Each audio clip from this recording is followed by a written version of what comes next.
The envelope was heavier than it should have been, not by weight but by what it carried. I slid my thumb under the flap, the paper tearing in a slow, deliberate line. Inside, a check, crisp, official, almost ceremonial. The amount was correct.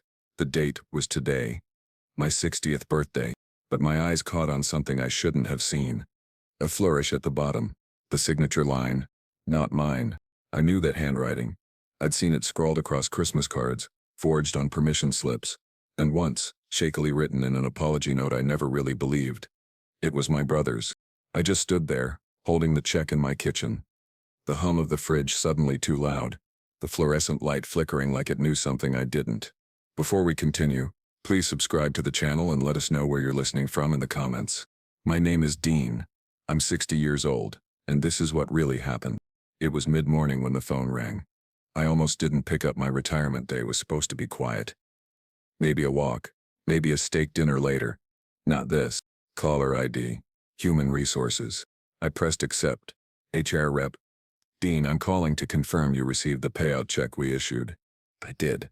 But there's a problem. HR rep. A problem? The signature on it isn't mine. She hesitated. I could hear keyboard keys clicking, paper shuffling on her desk. HR rep. Dean, the authorization came from your family. It was processed through the power of attorney we have on file. Power of attorney. My stomach tightened. I had never signed over any such authority. Who exactly gave you that? HR rep. According to our system, your brother Mark. Mark. The one person I'd stopped trusting decades ago. The one I'd learned to keep at arm's length, but apparently not far enough. I sat down hard in the chair by the window. Outside, the street was washed in pale winter light, brittle and cold. A kid was riding a bike, the chain squeaking every turn. In my hand, the check suddenly felt like evidence. Not money, not freedom. A paper trail. I called Mark. He answered on the third ring. Mark? Dean. Happy birthday, old man. Why is your signature on my retirement check? Silence. I could hear him breathing through the line. Then a chuckle that wasn't friendly. Mark. Oh, that. Relax, I was just making sure the money doesn't, get stuck somewhere it shouldn't. Somewhere it shouldn't? It's my account. My money. Mark. And you think you can just handle it yourself at 60? You've always been too trusting. I'm protecting you. Protecting me. That was the same line he'd used when he convinced our parents to temporarily transfer the deed to his name 20 years ago. That deed never came back. I hung up without another word. My hands were shaking. Not from fear, but from calculation. There was a reason Mark had done this today. On my birthday. On the very day the funds became accessible. He wanted to make it look legal, permanent, unquestionable. But I knew something he didn't. I had quietly prepared for this day for 3 years. 3 years ago, when Mark accidentally tried to withdraw from our late mother's account without my consent, I started documenting everything. Notebooks, scanned copies, time-stamped emails. I'd met with a lawyer, an old friend from my days in the contracting business, and we'd set a trap. It wasn't just about protecting the money. It was about making sure Mark couldn't touch anyone else's again. The next step was critical. I took the check, slid it into a plastic sleeve, and drove straight to the bank. Not my usual branch, the downtown one, where they had better surveillance and a more formal verification process. The teller recognized me but stayed professional. Teller, good morning, Mr. Davis, here to deposit. No. I'm here to report a forgery. Her eyes flicked from me to the check, and then to the small camera mounted above the counter. She nodded, slowly, like we were suddenly speaking a different language. While she made copies, I watched the security feed in the corner of the room. My reflection in the glass looked older than I felt, but sharper. Harder. The bank manager came out, a man in his 50s with the kind of careful smile bankers wear when they smell trouble. Manager, Mr. Davis, if you'll follow me to my office, we can talk about this privately. I sat across from him, the check on his desk between us. Manager, this signature, you're saying it's not yours. It's my brother's. Without my permission. He folded his hands. Manager, this is a criminal matter, sir. If you'd like, we can place an immediate hold on the funds and alert our fraud department. I could almost hear Mark's reaction in my head, the anger, the fake indignation, the way he'd spin it to make me look paranoid. But that was fine.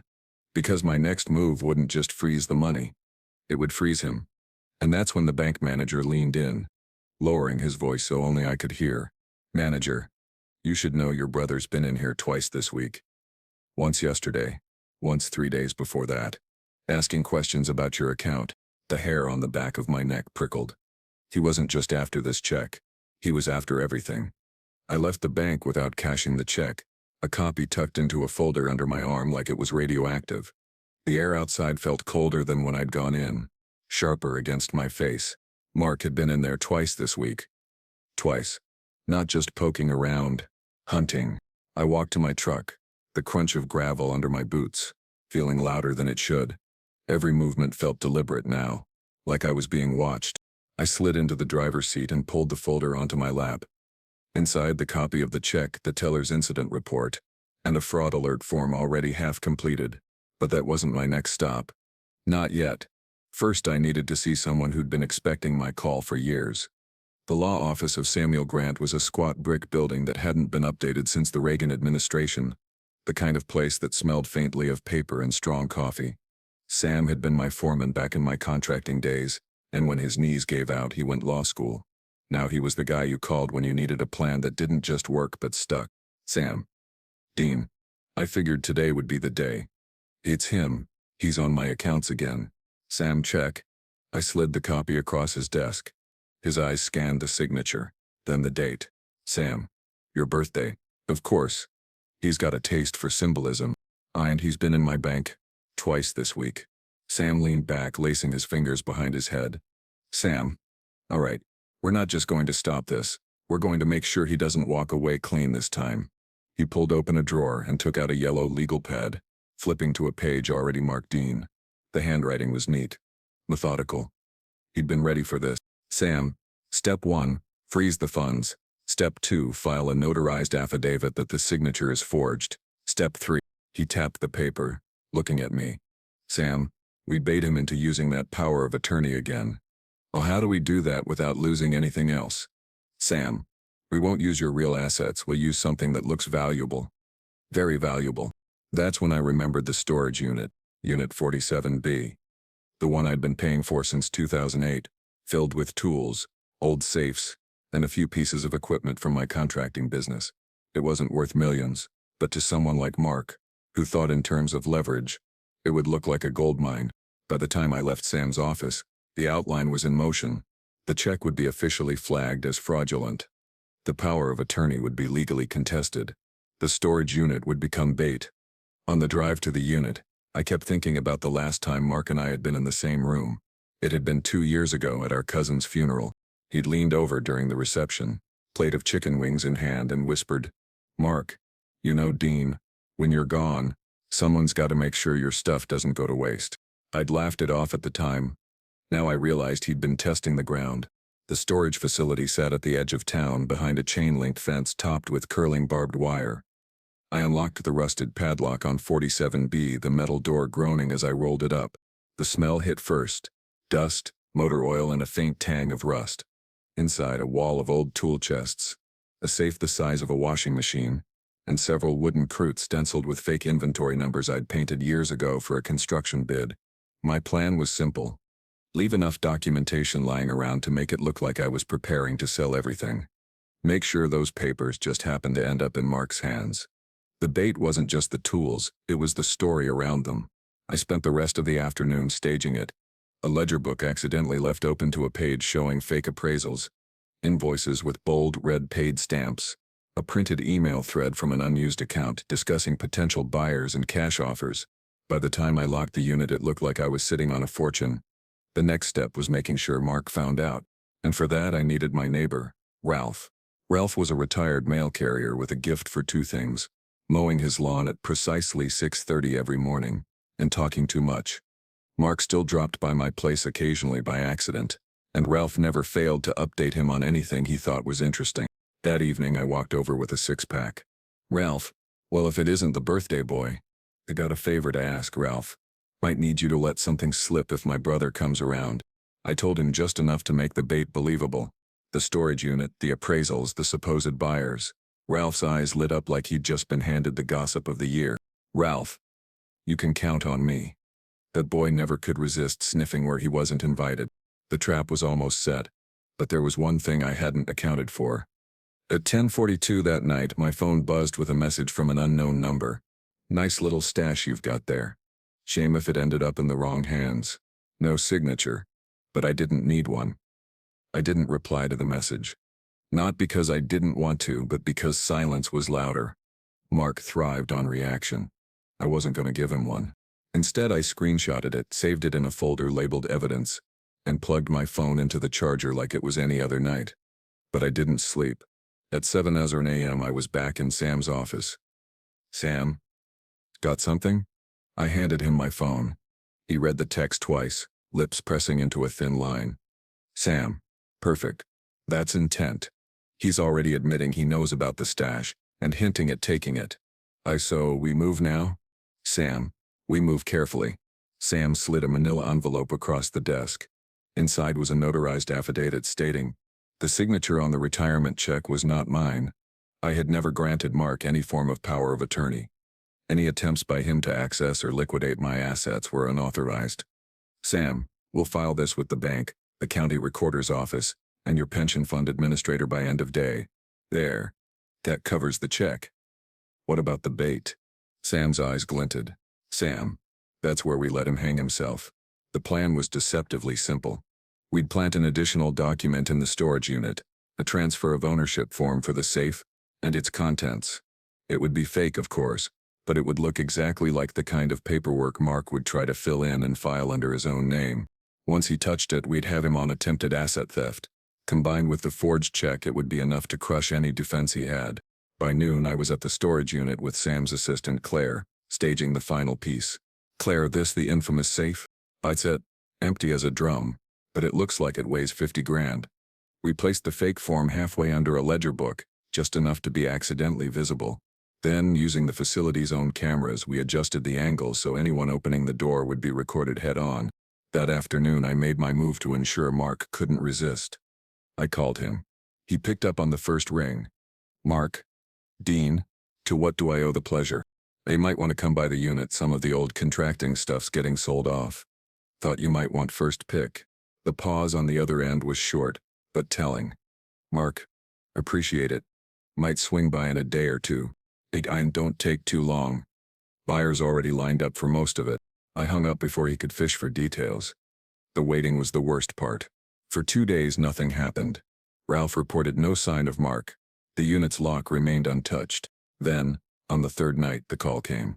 It wasn't from Ralph. It was from the storage facility manager.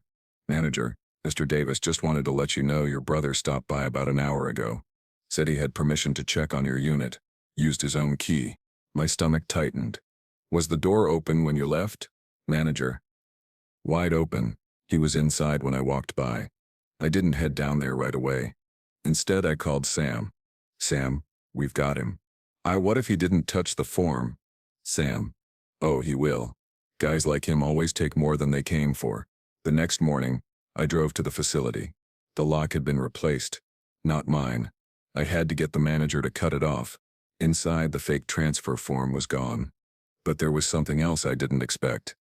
On the workbench near the back in plain sight sat an envelope. My name was written on the front in Mark's handwriting. I tore it open. Inside was a single photocopy. My mother's will, only it wasn't the will I remembered.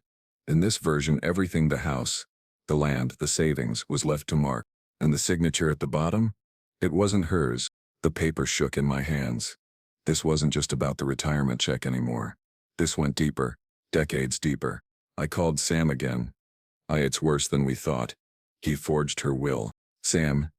Din. You realize what this means? It means we're not just going after him for fraud. We're taking him down for theft of the entire estate. Sam. And if we can prove it, he won't see daylight for a long time. By the time I left the unit, the plan had shifted. The bait had worked, but now we had a second front to fight on. And if I played it right, the retirement check would just be the opening move in a case that ended with Mark losing everything. By the time I got back to my house, the photocopy of that will was lying on my passenger seat like it was breathing. I didn't even take off my coat. I laid it out on the kitchen table, turned on every light, and started comparing it to the original will I'd kept locked away in my filing cabinet for 20 years. Side by side, the differences jumped out. Tiny, surgical changes. A comma removed after my name in the property clause. The date adjusted by 1 year, in a slightly darker ink. And most telling, my mother's signature thicker in spots with a small hesitation in the Y of her last name. It was forged, not clumsily, but forged. I called Sam and told him to meet me at my place. When he arrived, he didn't take his coat off either. He went straight to the table, leaning over the 2 documents. Sam, this isn't just a fake, Dean. This is a template. Whoever did this had access to the original and built this one off it. And since I know you never let the original out of your possession, the question is, how did he get it? The only way he could have seen it is if he broke in. Sam, then we're looking at burglary, fraud and theft, all with paper trails. We worked the rest of the afternoon building a chain of evidence. Step 1. We'd have the original will examined by a forensic document analyst Sam knew from a trust dispute case. Step 2. We'd have the storage facilities footage pulled from the night Mark entered my unit, proving he had the fake transfer form in hand. Step 3. We'd quietly get statements from anyone who'd heard Mark brag about looking after my assets. This wasn't just a legal trap anymore. This was an excavation of every rotten thing he'd buried over the years. 2 days later, the analyst report came back. Findings. Signature on the photocopied will exhibit signs consistent with simulated forgery. Ink and paper aging intestinent with purported date. Likely traced from original using light source transfer method. In plain English, Mark's copy was a fake. Sam, this is the hammer, Dean. If we drop it right, he won't be able to wiggle out of either case. And if we drop it wrong, Sam, he'll find a way to spin it, make you look senile or vindictive. Which is why he leaned forward. Sam, we're going public. I didn't like it. My instinct was to fight him in silence, let the court handle it. But Sam had a point. Mark's strength had always been his reputation. He'd positioned himself as the responsible brother, the one people trusted with details. If that image cracked before the case even hit court, he'd be fighting uphill in front of a jury. The opportunity came sooner than I expected. Our Aunt Eleanor invited the family for a Sunday dinner, one of those keep-the-peace-gethers she'd been trying to orchestrate since Dad died. I hadn't planned on going, but Sam insisted. Sam, it's neutral ground, and it's the perfect place to drop the first domino. When I walked in, the dining room smelled of rosemary and roast beef. Mark was already there, laughing with 2 cousins, glass of wine in hand. He looked up when I entered and the smile froze just a hair too quickly. Eleanor, Dean, sit. I carved you a plate. I took the seat directly across from Mark. The conversation carried on in low currents until dessert. That's when I set my folder on the table and opened it. I didn't raise my voice. I didn't need to. Mark, I came across something you might want to explain. I slid the photocopied will across the table toward him. He glanced down at it, then back up at me with a practiced smirk. Mark, Dean, what is this supposed to be? Your handiwork, or whoever you paid to do it. A hush fell over the table. Eleanor. Mark, this is absurd. Where did you even— Right from the envelope you left in my storage unit, the same night you took a forged transfer form. He leaned back, feigning disbelief. Mark, you think I'm dumb enough to forge a will? That's a serious accusation. Not an accusation. Evidence. Forensic analysis confirmed it's a simulated forgery, which means you, or someone acting for you, traced Mom's signature to write me out of her estate. Aunt Eleanor's eyes widened, shifting between us. Mark's fingers tightened on his wineglass. Sam's timing was perfect. He stepped in from the hallway where he'd been waiting with his phone camera running. Sam, and just so we're clear, this little chat's being recorded, for the record. Mark's mask cracked. Just for a second, his jaw twitched, eyes narrowing before he forced the smirk back. Mark, you're going to regret this, Dean. I know, Mark. You are. The next morning we filed the official complaints. Forgery of a will, fraudulent signature on a retirement payout check, attempted theft of property via forged transfer. Within hours, Mark's attorney called Sam, demanding a private resolution. Sam declined. That's when the retaliation started. Anonymous letters to my mailbox accusing me of elder neglect toward Aunt Eleanor. 2 strangers showing up at my house, claiming they were there to inspect for a supposed home sale I'd never initiated. It was sloppy, desperate work. Which told me one thing. Mark knew he was cornered. Then, 1 week later, the county clerk's office called me. Clerk, Mr. Davis, we thought you should know someone just attempted to file a quitclaim deed transferring your house into another name. The name? Mark's. I was at the county clerk's office within the hour. The building smelled of old carpet and copy toner. The air stale in that way government offices always are. The clerk, a thin man with glasses hanging from a chain, slid the quitclaim deed across the counter toward me. There it was in black ink, my address, my parcel number, and Mark's name in the grantee box. The signature, mine, or rather his version of mine. I didn't touch the paper. I just looked up at the clerk. When was this filed? Clerk? This morning. But it's on hold for verification. You want it pulled? I know. I want it processed. And I want to be here when the sheriff serves the fraud notice. By the time I got to Sam's office, he already had a plan. Sam, he's making too many moves. Too fast. We can tie the forged will, the retirement check, the transfer form, and now this deed into one continuous pattern of fraud. That's organized criminal activity, Dean. Not just petty theft. Which means prison. Sam, if we play it right, yes. But more importantly, it means asset freeze. Today, by 3:00 p.m., Sam had secured a temporary restraining order, preventing Mark from transferring or selling any property in his name. By 4:00 p.m., the sheriff's office had scheduled service of the fraud notice for the following morning. I wanted to be there, not to gloat but to watch the moment his confidence cracked for good. The next day was bright, brittle cold. I parked across the street from his house, engine idling, and watched as the sheriff's cruiser pulled up. 2 deputies walked to the door. Mark answered in sweatpants, clearly not expecting visitors. They handed him the envelope. He tried to laugh, tried to gesture it away. One deputy shook his head, speaking firmly. Mark's smile fell like a curtain dropping mid-scene. He looked up, scanning the street, and spotted me. Our eyes locked. I didn't wave. I just stayed there, engine humming, until he slammed the door. The court date came fast. In the weeks leading up to it, Sam and I tightened every thread. Video from the storage unit showing him pocketing the fake transfer form. The text message threatening my stash. The forensic report on the will. Bank documentation proving the retirement check signature was forged. The quitclaim deed attempt. It was airtight. The trial wasn't dramatic. No shouting matches. No last-minute witnesses. Just a slow, methodical presentation of how Mark had tried to strip me of everything, one forgery at a time. His defense was weak. He claimed I had given him verbal permission for all of it, that I was losing my memory and needed guidance. But when the prosecutor projected the side-by-side signatures onto the courtroom screen, the jury leaned forward in unison. Even without training, the differences were obvious. The verdict came after just 4 hours of deliberation. Guilty on all counts. The judge's sentence was measured but final. 5 years in state prison for organized fraud, restitution for all legal fees, and my favorite part, permanent disqualification from serving as executor, trustee, or power of attorney for anyone in the state. After the sentencing, I walked out into the courthouse hallway. The air felt different, lighter, cleaner. Sam, you did it. No, we did it. And he did the rest himself. A week later, I went back to the storage unit. The safe sat in the corner, still empty, still ridiculously heavy. I put my hand on the cold steel, thinking about how something worthless had turned into the most valuable tool I'd ever owned. I locked the door, slid the key into my pocket, and drove away. Mark never looked at me in court. Not when they read the verdict.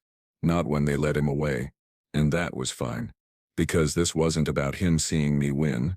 It was about me never having to see him try again. If this story struck a chord, hit like, subscribe, and tell me what you think in the comments.